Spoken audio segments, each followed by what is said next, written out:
जय मसीह बच्चों, beginner class में आप सबका स्वागत है। आप सब पाठ सुनने के लिए तैयार हो क्या? हम पाठ शुरू करने से पहले प्रार्थना करेंगे। धन्यवाद परमेश्वर, आज का दिन प्रभु तो हमको इकट्ठा किया, आपको धन्यवाद प्रभु जी। अब तक संभाला हुआ प्रभु, आपको महिमा हो जाए प्रभु जी। सारे बच्चे लोग को, मुझको भी प्रभु सीखने के लिए, बोलने के लिए कृपा दे परमेश्वर। शुरू से अंत तक हर विषय आपका हाथ में सौंपते हुए मसीह यीशु का महान नाम से मांगते हैं, आमीन। पाठ 10 भाग 1। आपका पाठ का नाम है शमूएल मोरिस। आइए हम मिशनरी के बारे में देखेंगे। मिशनरी मतलब वह व्यक्ति जो परमेश्वर द्वारा भेजा जाता है। वे अपना जन्म स्थान को छोड़कर दूसरे जगह पर परमेश्वर का सुसमाचार बताते और अंधकार में बैठे हुए लोगों को प्रभु यीशु के बारे में बताते, इन्हें मिशनरी कहते हैं। कई मिशनरी लोग अपना विशिष्ट देशों को छोड़कर गरीब देश के लोगों के पास जाकर सुसमाचार बताए। अफ्रीका में एक बालक था, वह भयंकर परिस्थिति में था।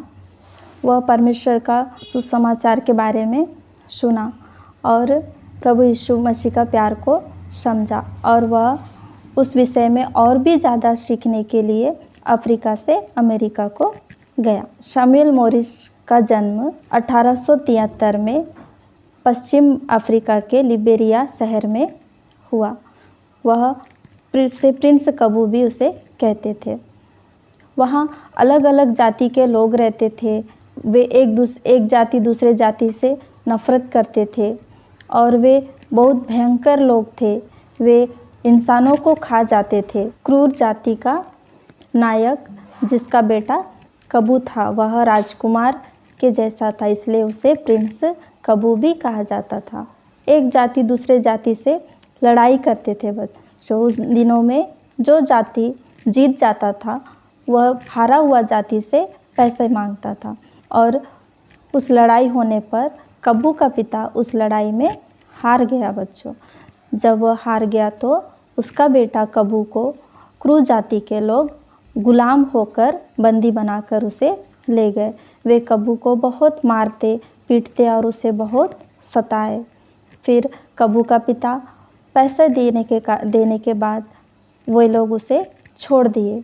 दूसरी बार फिर से लड़ाई हुआ बच्चों। उस लड़ाई में कबू का पिता फिर से उस लड़ाई में हार गया और कबू फिर से क्रूर जाति के पास गुलाम होकर चला गया बच्चों। इस बार उसे बहुत मारते पीटते और उसे हाथ पैर बांधकर पेड़ में उसको बांधकर बहुत मारते, कोड़े से उसको मारने लगे। जब वह कोड़े से मारते तो कोड़े के नीचे जहरीले कांटे होते थे। कबू के शरीर पर लगने से कोड़े के साथ चमड़ी बाहर आ जाता था। कबू का शरीर से बहुत खून बहता था बच्चों। कबू का पिता पैसे नहीं दे सका, इसीलिए वह क्रूर जाति का नायक कबू को पूरी तौर से जान से मार देने का योजना बनाया। तब कबू को बहुत ज़्यादा सताते समय एक अद्भुत रोशनी चमका और वह रोशनी से यह आवाज़ आया कि कबू तू यहाँ से भाग जा करके। उस रोशनी को वे सभी लोग देखे पर वे समझ नहीं पाए।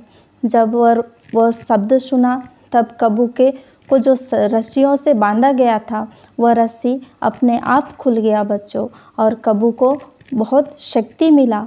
वह आवाज़ को सुनकर वह जंगल की तरफ दौड़ गया बच्चों।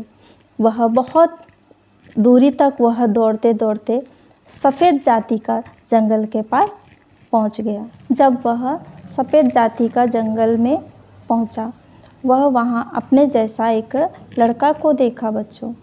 वह उसे देखकर वहां सफ़ेद जाति के लोगों को भी देखा।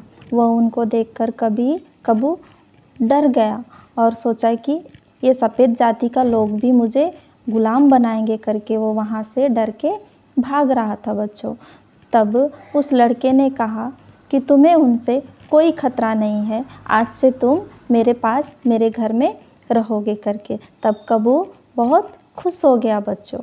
खुश होने के बाद वह लड़का उसे चर्च में लेके गया। चर्च में ले जाने पर वहाँ पे एक मिशनरी के बारे में कहानी बोल रही थी कि मिशनरी साउल कैसे पौलुस बना करके, जब मसीह लोगों को पौलुस सताने के लिए जा रहा था, तब रास्ते में उसके सामने एक अद्भुत रोशनी चमका और वहाँ से आवाज़ आया कि हे साउल तू मुझे क्यों सता रहा है। यह सुनकर कबू एकदम चिल्ला उठा और बोला कि यह मैंने देखा है, यह मेरे साथ हुआ है, ये आवाज़ मैंने भी सुना है करके कहा। तब वहाँ के लोगों को अपना गवाही बताने से वे बहुत चकित हो गए और वह मिशनॉल उसे प्रभु यीशु मसीह के बारे में और बताई और कबू प्रभु यीशु मसीह को अपना उद्धारकर्ता होकर कबूल किया। बच्चों, कबू उद्धार पाने के बाद मिशनॉल्स कबू को नया नाम देती है। वह नाम है शमूएल मॉरिस। तब से लेकर सारे लोग कबू को शमूएल मॉरिस के नाम से बुलाते हैं। तब से लेकर शमूएल दिन रात ऊंचे आवाज़ से प्रार्थना करता था। जब वह ऐसे प्रार्थना करता था तब लोग उसे पागल समझकर उसको मारने लगे। तब कबू जंगल भाग गया और जंगल में जाके प्रार्थना करने लगा। वहाँ पे उसने पवित्र आत्मा का उपस्थिति को अनुभव किया और वो फिर से मिशनॉल के पास आकर पवित्र आत्मा के बारे में पूछा। मिशनॉल ने पवित्र आत्मा के बारे में जितना उसको पता था वो उसको बताई और उससे बोली कि न्यूयॉर्क में एक स्टीफन मैरिट करके है, वह तुम्हें पवित्र आत्मा के बारे में और भी अच्छा शिक्षा दे सकता है करके। पर वह न्यूयॉर्क 6 महीने का सफ़र था, समुद्र का रास्ता था। कबू ने सोचा कि मैं वहाँ पे जाऊँगा और पवित्र आत्मा के बारे में जानूँगा करके कबू जाने का योजना बनाया। जब वह समुद्र के किनारे पहुँचा और वहाँ के जहाज़ के कैप्टन से मिला, तब उसे बोला कि मैं न्यूयॉर्क में स्टीफन मैरिट के पास जाना है मुझे करके बोलने से जहाज़ का कैप्टन ने उसको उसका पिता का नाम पूछा बच्चों। तब कबू ने कहा कि मेरा पिता का नाम परमेश्वर है करके। तब उस कैप्टन को कबू के ऊपर बहुत गुस्सा आया और वो उसको ढकेल कर वो उसको जहाज़ में चढ़ने का अनुमति नहीं दिया बच्चों। लेकिन कबू उदास नहीं हुआ, वह प्रार्थना किया और वो जहाज़ में जाने के लिए उसके पास पैसे नहीं थे बच्चों, लेकिन उसके पास विश्वास था बच्चों। फिर उस जहाज़ में 1-2 गुलाम लोग भाग गए थे, तो उस जहाज़ में उसको हेल्प करने के लिए कोई नहीं थे, इसलिए वह कैप्टन उस कबू को अब जहाज़ में चढ़ने का अनुमति दे दिया। वहाँ पे वह जहाज़ में एक आंधी आया, तूफान आया। तब वहाँ पे एक लड़का ने उसे कहा कि यदि तू यहाँ काम नहीं कर पा रहा है तो तू कैप्टन का रूम में जाना और वहाँ पे काम करना करके बच्चों। तब कबू ने कैप्टन का रूम में गया। वहाँ जाकर वह जो भी काम उसको नहीं भी आता था, फिर भी वह क्या मन से करता था बच्चों कि मुझे कैसे भी करके न्यूयॉर्क में जाना है, पवित्र आत्मा के बारे में मुझे जानना है, इसलिए मुझे यहाँ जो भी काम करना पड़े वो मैं करूँगा करके कबू वहाँ करने लगा बच्चों।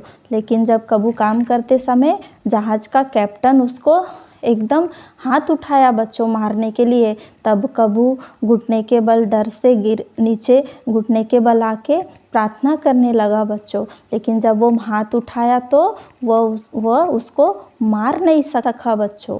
जब कबू प्रार्थना कर रहा था तब कैप्टन को उसके पिता बचपन में सिखाया हुआ प्रार्थना याद आया और वह अपने आप को सोचा कि मैं जो कर रहा था वो गलत कर रहा हूँ करके वह अपना हालत के बारे में समझा और कबू उसको प्रभु यीशु मसीह के बारे में बताया और कैप्टन प्रभु यीशु मसीह को अपना उद्धारकर्ता होकर कबूल किया बच्चों।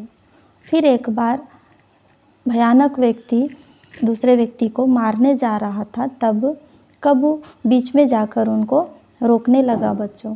तब वह उस आदमी को छोड़कर वह कबू के ऊपर हाथ हाथ उठाने पर उसका हाथ बिल्कुल खड़ा हो गया बच्चों, वो उसको मार नहीं सका।